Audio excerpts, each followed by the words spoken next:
watching Property TV.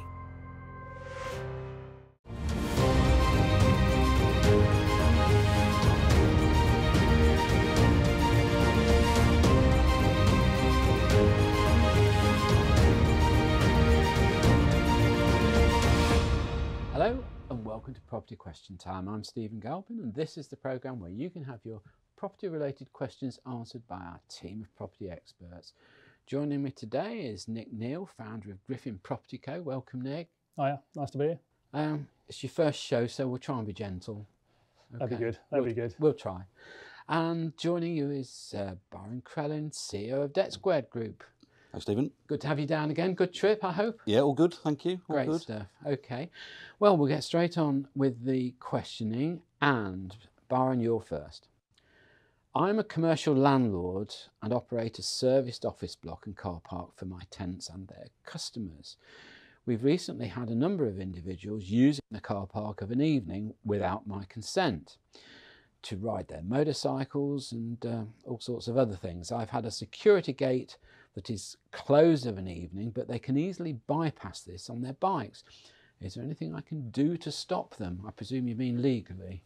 Yeah, yeah, the rascals. Yes. I mean, this isn't uncommon for individuals to ride their motorbikes or to do whatever on car parks of an evening. The thing we get in London a lot is skateboarders. Yeah. Who will get into an open Well, space. the big thing at the moment for us across most towns are these electric scooters as well.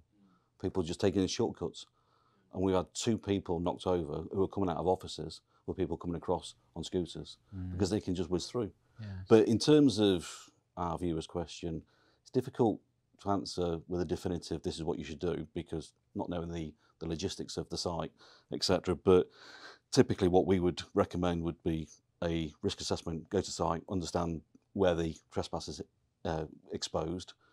Is there a consistency in terms of when they're doing this, as in they turn up at 7 during the course of the week when the car park's closed, etc.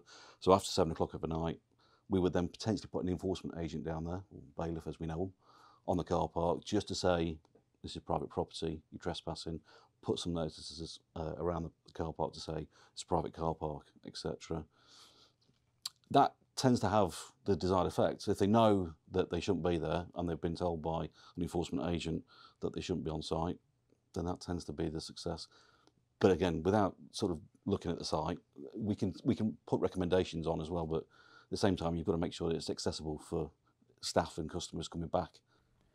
What's the, isn't there a crossover point when it becomes a trespass and when it's not a trespass? Well, trespass is technically if you're there without the consent of the landlord. Okay. So it's commercial private property.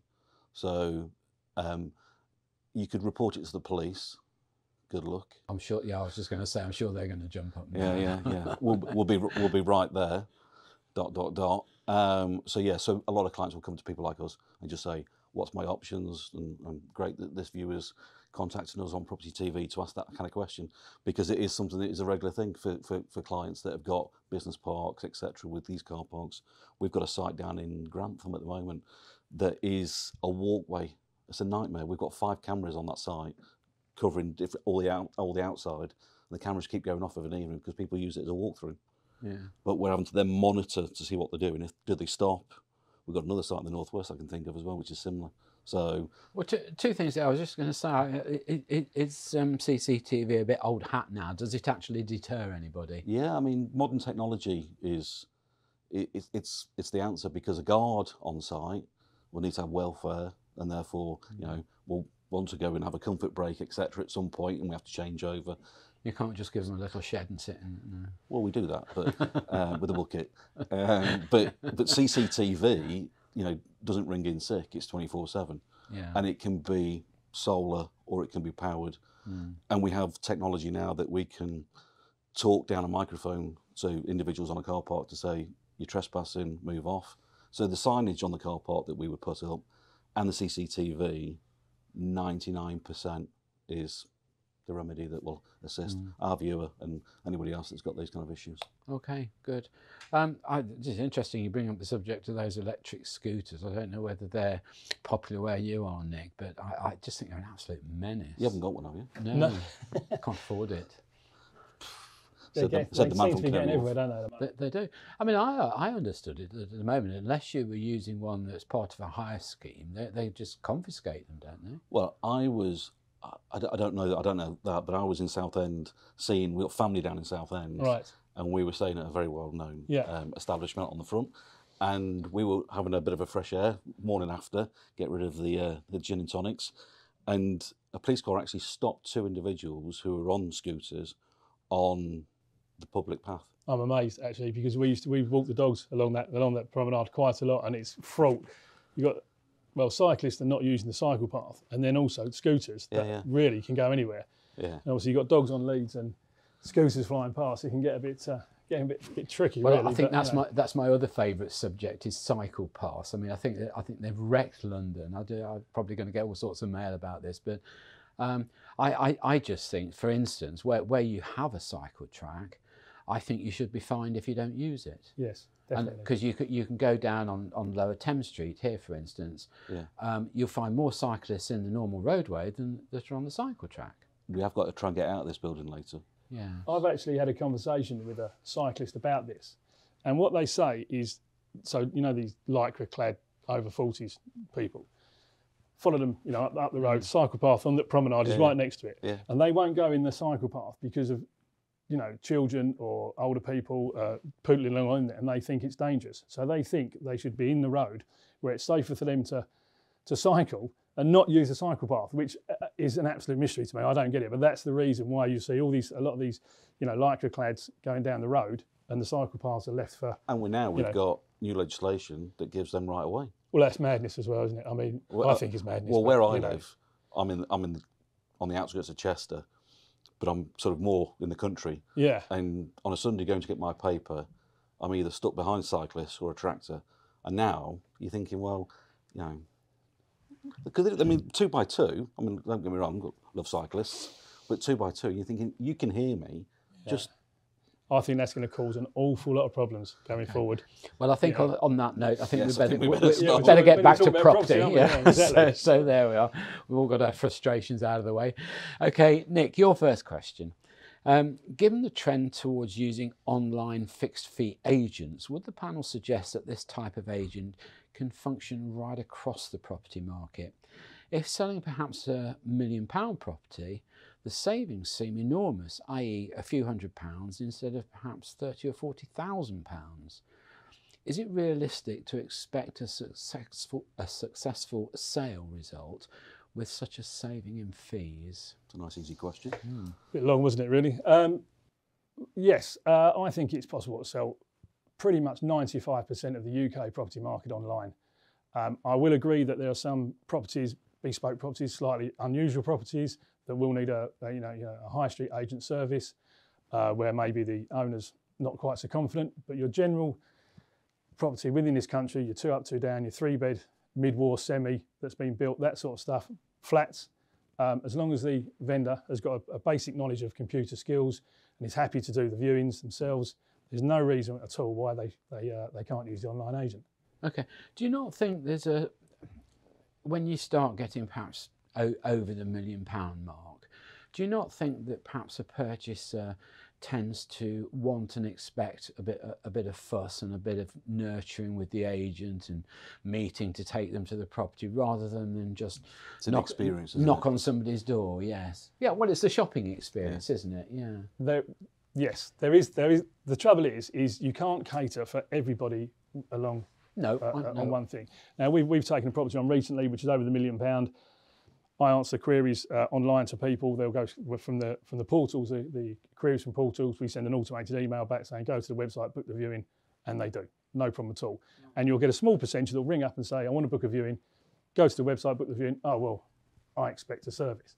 And those cases, unfortunately, sometimes they're going to be a little bit upset because that's not how the online model works. Not with us. It does with some companies, but unfortunately, for the price you're paying, you've got to expect a slightly, a lesser service. It's not the bespoke service that you would get. Well, I wonder if a high street agent. A better terminology would be it's a different service rather than a letter or better. Yeah, that's a lot better. Yeah, I think because you know, it's the same as brochures in the property world. Look, you've been in the property business a while, and you understand. You know, some developers will spend £30 or £40 on a brochure. Yes. You know, which is hugely expensive, and that brochure actually very rarely sells anything. But it's the product that you take home once you've made your reservation. When you start getting buyer's remorse and think, "What have I done?" or whatever, it's on the coffee table. You have a look and you think, "Whew, yeah." It's the Done journey, the right isn't it? thing. That goes back to the bespoke agency scenario. Yeah. So, I mean, I've sold developments and I've sold basically pretty much everything across the board, really. Go to a developer, and it's a bit of a vanity thing. They want the magazines. They want you standing there with the block viewings on a Saturday with all these people coming in, giving the magazines, and that's great. And for that, I would charge for the service. Yeah. That's not what an online agent does, Yeah. and they can't expect that. So, basically, the vendor who wants to sell their property has got to weigh up what service they think they need for the property they're selling. But my view is that effectively, 95% of the properties in this country that are not new developments or that are just coming to the market, that have been bought and sold, as long as you've got a basic knowledge of computers, you can use your mobile phone to take some photos, you can get that on with an online agent, or alternatively, agents do provide that service. So for a slightly more expensive fee, you can get your photos, floor plan, property description, virtual tour, exactly the same as a high street service provides, but with an online system. And I personally, obviously, I would say it works better, but I've had scenarios where phone calls are missed in the office, from the high street offices. The agent rings up because they can't make the viewing, so the vendor has to do the viewing anyway. And all of a sudden, these guys are paying, 1%, 2%, 3% for a service that effectively they're doing 95% themselves. I personally think you're in a good market space right here, right now, because in COVID and the lockdowns, everybody moved online. Yeah. So we were doing, we're managing commercial voids and some residential voids. We're doing videos for clients, and they were using that material, still photographs and videos, to do viewings to potential tenants because nobody could move around the country. Yeah. Okay. Well, I'm going to have to take a break there. So join me again after the break when we'll be asking Nick and Byron more of your questions. You are watching Property TV. You are watching Property TV. Hello, I'm Stephen Galpin. Welcome back to part 2 of Property Question Time. I'm joined by Byron Crellin and Nick Neale. Welcome back, guys. Yeah. Byron, your second question. I have a number of tenants who are individuals who have left their premises during the pandemic, owing our company rent. What are my options to recover these debts? I don't think that's an easy question these days, is it? Because there are all sorts of protections now, aren't there? Well, we're presuming that they are contractually there, so he recognises them as tenants. And we've seen a number of business collapse and business formations during the course of the pandemic. So we've seen a lot of property turnover and tenants moving out.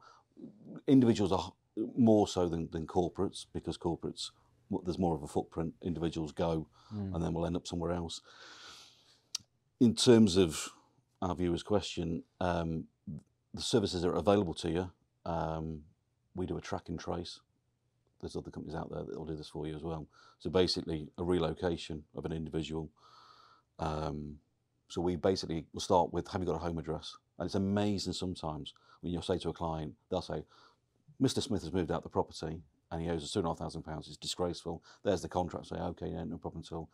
And have you got an address for Mr. Smith? Yeah, it's the shop. Right, okay, so that's all you know about Mr. Smith. And I've got a mobile number, but he's not answering at the moment. Yeah. Okay, right, okay, so let's work backwards. And the thing is, you've got to manage the expectation of, put aside contractually you're owed that money. I totally get that. Whether we're going to recover it, whether we can recover it, completely different thing. So the starting point is, can we find Mr. Smith? So we do a trace service. So we can trace individuals across the UK, mainland Europe. But locating Mr. Smith is one thing. Mr. Smith is a bad example because there's lots of Mr. Smiths, but go with me. So Mr. Smith, we've located Mr. Smith on the high street in Edinburgh. But what we'll then do is then we'll look at Mr. Smith to say, what's Mr. Smith about? Is he a homeowner? What's his business activity look like? Has he got other appointments? What does his credit file look like? And we can do that with open data source without Mr. Smith's consent. What's an open data source? So basically, information that's available in the public domain that we can tap into. So we can go into Companies House as an example. We can look at council tax registers, etc. What we can't do is we can't go into someone's bank account, but we can see how many bank accounts or live credit accounts.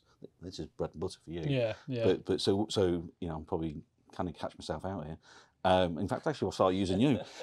So we do a trace and status report. Once we've done that, we can then say to our client, found Mr. Smith. Good news is Mr. Smith is a homeowner. So what we can now do is give it into the debt team. The debt team can pursue them. And you can do this on the threat of litigation. So you say to Mr. Smith, you vacated, there's a copy of your contract, you vacated with an outstanding balance, it just needs to be paid. And then you go through this cycle of, we found you, you need to pay it, you haven't paid it.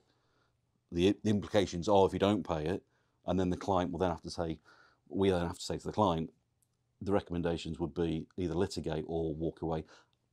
Look, I mean, we've seen the dynamics change considerable, because where we can locate somebody, or we've got forward an address, the individual might be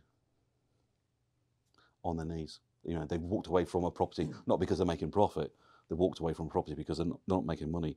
And therefore, we often find Mr. Smith actually is, look, I owe the money, but can I pay £2 a week? We have that with the residential evictions, or residential rent arrears, that sort of scenario, where we have to talk to the owners and say, look, you know, we know where they are, but it's throwing good money after bad, effectively. You know, it's the thing for us is, even before we start a trace, we'll say to the client, have you got a guarantor on it?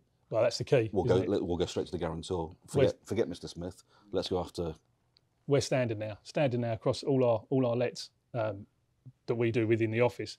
For our current clients online, we try and advise people to do that. Is always to get the guarantor. I think that's a really important part. And the thing is it's not just doing the guarantor; it's actually making sure that the guarantor is a guarantor. Yeah. Are they a homeowner? Yeah. What's their? Is aware of their responsibility as well. Absolutely. You know. Yeah. Engage with them. Yeah. So answer to our viewers' question is, we can locate, we can profile, we can do collection services, you can litigate. Some clients will go, county court judgment, and then will be frustrated because they see these enforcement agents on television that anyway. Well, we've had this conversation before, Byron, haven't we? I mean, the trouble is with the court process at the moment, it's so long-winded, isn't it, now? Yeah, and there's a backlog. Yeah, so the remedy of doing a pre-legal debt recovery, more often than not with the likes of ourselves, it's on a no collection, no fee kind of thing. Loads of companies do the same kind of package. That's actually a helping hand for landlords, more so now where they've got considerably higher debt ledgers. Mm. But I think I've heard you mention before, and I agree with you totally. I think the one thing this pandemic has done, or the circumstances surrounding the pandemic, it has made landlords and tenants talk and interact, hasn't it? That's so good. I think if I look at our database, you've got regionals that have engaged and have navigated their way through this, because you've got this ring fence period where they can't litigate against debt because it's been ring fenced, because that's when the government put us in lockdown, etc. And the different market sectors that came out of their ring fence periods, we've seen a big high hockey stick trend of landlords and tenants talking and engaging. There are individuals and businesses out there that are systematic, refusing to engage, and we'll have our day. They'll pay the price. Legislation changes 25th of March. Right. Okay, well, we'll deal with that in another programme. Okay, Nick, your second question. I'm about to place my first home on the market, as I now need to relocate to another area for work. Could the panel please explain to me the difference between sole selling rights and sole agency? I've asked 2 agencies who've tried to explain this, but their explanations don't seem very clear. Now, I think sole selling rights is probably something that's quite London-centric in a way. Yes. It's probably not the norm across the country, is it? In truth, I've very rarely come across sole selling rights. What it is basically, actually, if we start with sole agent, it'd be easier to explain. So if you went into a high street agent and to put your property on the market, they would say, ask you to grant a fixed-term contract in exchange for the sole agency. So it would be a sole agency agreement, say for example for 3 months, and for that they'd give you a discounted commission. That's how it would normally work, and that would mean that they're the only ones allowed to market the property, on the portals and to their client base. What it does mean though is if your friend recommends someone who doesn't come through the agent, you can sell it to them. So it's all to do with just the agency. Whoever the agency introduces is what they get paid for in a sole agency agreement. The sole selling rights is slightly different. It all sounds the same, but it's slightly different. What it means is that you're granting that agency, again, the same thing, fixed contract normally for discounted commission, but the sole selling rights to that property. So nobody else can sell it. So if you want to sell it to your friend or relative or whatever, the agency is still owed a commission. You're going to be paying the agency. I would check your agency agreement very carefully. I haven't seen it come, outside of London a lot, but it's worth checking because you don't want to get down right the way down the line to completion, and all of a sudden a letter drops through the door saying you owe a few £1,000 that you didn't budget for. So it's worth checking. And I think since I've been working in London for a number of years, and I seem to remember that one of the leading agencies was taken to court over that sole selling rights business. The judge sort of said this is really an onerous contract, and it's not enough for an agency just to say, I've got a bit of paper that says you'll owe me money, come what may. They must demonstrate what they've done to get to that earning point, irrespective of the contractual terms. So I don't think it would be enforceable nowadays. Realistically, no. I think. I mean, all the online agents use a multiple agency agreement, as far as I'm aware. So you can use a high street and an online agent if you wanted to do both. And say I would avoid the sole selling rights scenario if possible. Really. Now, just taking into account, today's circumstances. Everybody seems to be telling me there's a little bit of a, not necessarily a dip in property sales, but a slowdown of property sales at the moment. I don't know whether you'd agree with that. Definitely, yeah. So given those circumstances, would you advise this viewer to go multi-agency, sole agency, or where would you be? If they're looking, if it's commission based, I would ask that if they want to save commission, they could go straight onto an online agent and also use a high street agent as well. But obviously inform the high street agent prior that they're using an online as well. So they could get, I think it's called a joint agency agreement. So you've got a high street and an online service. So if you sell it through the online service, obviously great, you get a cheaper commission, but you get a local agent also working for you as well. Are the high street agents prepared to work with online agents? I think in this market it's worth asking. Everyone's struggling for listings out there. It's we've got the interest rate rises, we've got the current situation and basic uncertainty in the market. So there's an absolute lack of stock coming to the market. So if a high street agent turned around and said they weren't willing to do that, I would question their own confidence in their ability to sell it. If it was me, I would take it on gladly, and I would be happy to work my magic and sell it from when I used to have the high street agent, and try and get one over on the online system and then prove a point. But I think it all depends on the individual and how the individual feels.